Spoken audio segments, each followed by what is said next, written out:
விருதுநகரில் 1894 கோடியில் ஜவுளி பூங்கா அமைக்க ஒன்றிய அரசு ஒப்புதல் வழங்கியுள்ளது.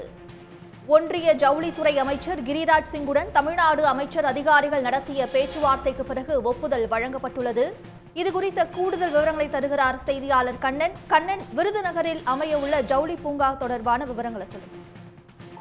முக்கியமாக தென் மாவட்டத்துக்கு ஒரு மிகப்பெரிய தொழில் முதலீட்டை தமிழ்நாடு அரசு இன்றைய தினம் ஈர்த்துள்ளது. அதன்படி பார்த்தோம் என்றால் விருதுநகர் மாவட்டத்தில் அமைய உள்ள PM மித்ரா ஜவுளி பூங்காவிற்கு ஒன்றிய அரசானது தற்போது அனுமதி அளித்துள்ளது. தமிழ்நாடு அரசின் பல்வேறு கட்ட பேச்சுவார்த்தைக்கு பிறகு இந்த அனுமதியானது கிடைத்துள்ளது. இதன்படி பார்த்தால் 1894 கோடி ரூபாய் முதலீட்டில் சுமார் 1000 ஏக்கர் பரப்பளவில் இந்த ஜவுளி பூங்காவானது அமைய உள்ளது. இந்த ஜவுளி பூங்காவில் மேலும் 10,000 பேர் தங்கும் வகையில் அவர்களுக்கான குடியிருப்பு வசதிகளும் மேற்கொள்ளப்பட உள்ளது.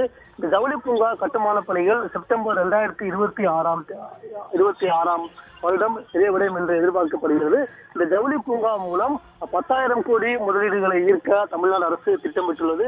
இதன் மூலம் 1 லட்சம் பேருக்கு வேலை வாய்ப்பு கிடைக்கும் என்று தமிழ்நாடு அரசின் தொழில்துறை அமைச்சர் CRP ராஜா தனது X வலைதளத்தில் வெளியிட்டுள்ள அந்த பதிவில் தெரிவித்துள்ளார். விவரங்களுக்கு நன்றி கண்ணன். உடனுக்குடன் செய்திகளை தெரிந்து கொள்ள சன் நியூஸ் பெல் ஐகானை கிளிக் பண்ணுங்க.